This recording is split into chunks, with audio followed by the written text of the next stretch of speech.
اب گناہوں سے کنارہ میں کروں گا اور جب یہ ملک بنایا گیا اور اعلان ہوا 1947 14 اگست کی رات کو جب اس ملک کے الگ بن جانے کا اعلان ہوا اور ادھر سے مسلمانوں نے چلنا شروع کیا، ادھر سے ہندوؤں نے بھاگنا شروع کیا، تو ہندو تو بھاگ گئے لیکن وہ مسلمان جو وہاں سے نکلتے رہے جن میں عورتیں بھی تھیں اور مرد بھی تھے اور بچے بھی تھے اور بوڑھے بھی تھے اور جوان بھی تھے، کنواری لڑکیاں بھی تھیں، ان میں 6 لاکھ آدمی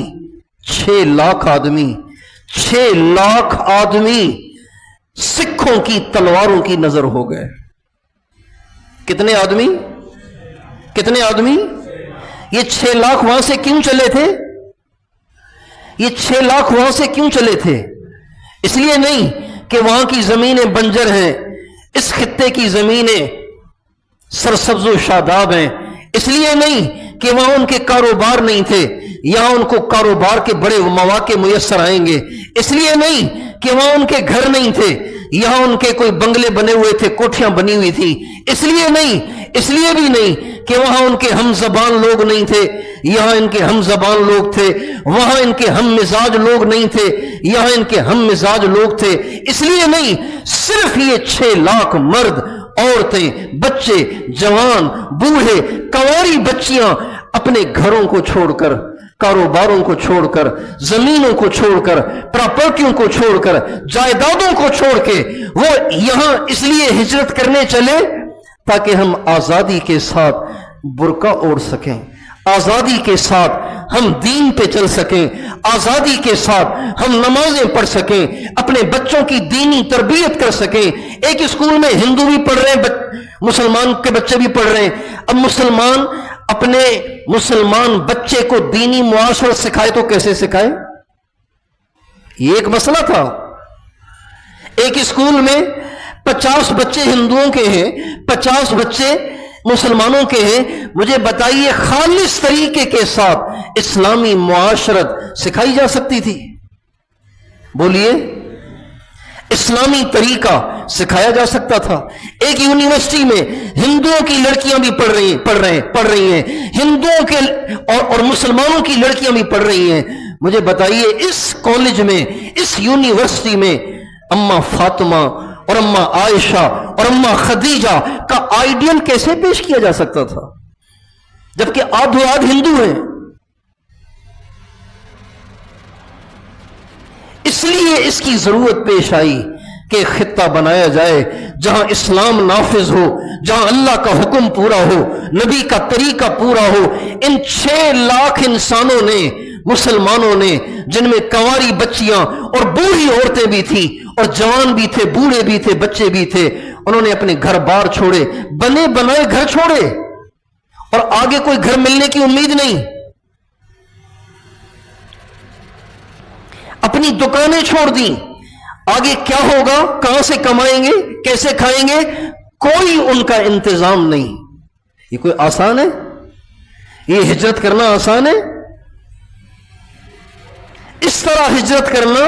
کہ آگے کے انتظامات پورے ہوں۔ لوگ یہاں سے جاتے ہیں نا باہر ملکوں میں، پہلے خود چلے جاتے ہیں، ویزے لیتے ہیں، خود چلے جاتے ہیں، 1 سال 2 سال 3 سال کماتے ہیں، پیسہ اکٹھا کرتے ہیں، جب ان کی رہائش کا انتظام ہو جاتا ہے، سارے زندگی گزارنے کے ہوائج اور ان کی ضرورتیں پوری ہو جاتی ہیں، تو پھر بیوی کو بھی بلا لیتے ہیں، بچوں کو بھی بلا لیتے ہیں، مستقل وہاں سیٹل ہو جاتے ہیں۔ یہاں ایسے کچھ نہیں ہوا، راتوں رات انہوں نے کیا اٹھایا ہوگا؟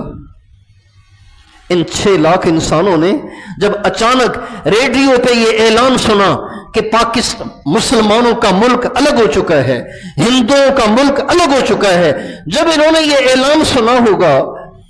تو اتنی سی دیر میں انہوں نے کیا اٹھایا ہوگا؟ کتنی روٹیاں اٹھائی ہوں گی، کتنا سالن اٹھایا ہوگا، کتنے کپڑے اٹھائے ہوں گے، کتنے بکسے اٹھائے ہوں گے، کیا کیا سامان اٹھایا ہوگا۔ اس طرح سے وہ چلے، لیکن چلنے والے تو پتہ نہیں کتنے تھے، پتہ نہیں کتنے تھے، جن میں سے 6 لاکھ تو سکھوں کی تلواروں کی نظر ہو گئے، اور ایسی ہزاروں بچیاں، نوجوان، جب سکھ ان پہ لپکے ان کی عزتوں کو تار تار کرنے کے لیے، ان کی عزتیں لوٹنے کے لیے، انہوں نے اپنی عزت کو بچانے کے لیے کنووں میں چھلانگیں ماری، دریاؤں میں چھلانگیں ماری، جمنا اور گنگا میں چھلانگیں ماری، اور اپنی جانیں قربان کر دی صرف اپنی عزت کو بچانے۔ ایسی بھی ہزاروں، 2 4 نہیں، ہزاروں، اور ایسی بھی ہزاروں جو یہ تو نہ کر سکیں اور ان پہ سکھ مسلط ہوئے اور ان کے پیٹوں میں حمل سکھوں سے ہوئے، اور یہ گھر سے چلی تھی اپنے اسلام کو بچانے کے لیے، اپنے برقعے کو بچانے کے لیے، اپنی عزت کو بچانے کے لیے، اپنی نماز کو بچانے کے لیے، اپنی شریعت کو بچانے کے لیے۔ آج کے یہ لڑکے اور لڑکیاں اور آج کے ان کے ساتھ ملے ہوئے یہ ہمارے عیاش اور بدماش ایم پی اور ایم این ایز جو باقاعدہ وہ فنکشن قائم کرتے ہیں جس میں خود بھی ناچتے، ہمارے لڑکوں کو بھی نچاتے، ہماری لڑکیوں کو بھی نچاتے، سرکاری طور پر ایسے فنکشن قائم کیے جاتے ہیں جس میں اسلام کی دھجیاں اڑائی جاتی ہیں۔ مجھے بتائیے یہ اللہ کی نظروں میں کتنے بڑے مجرم ہیں؟ ان کو کوئی نہیں سمجھاتا کہ بھائی یہ ملک تم نے بنوایا کیوں تھا، کس لیے ملک بنا تھا یہ؟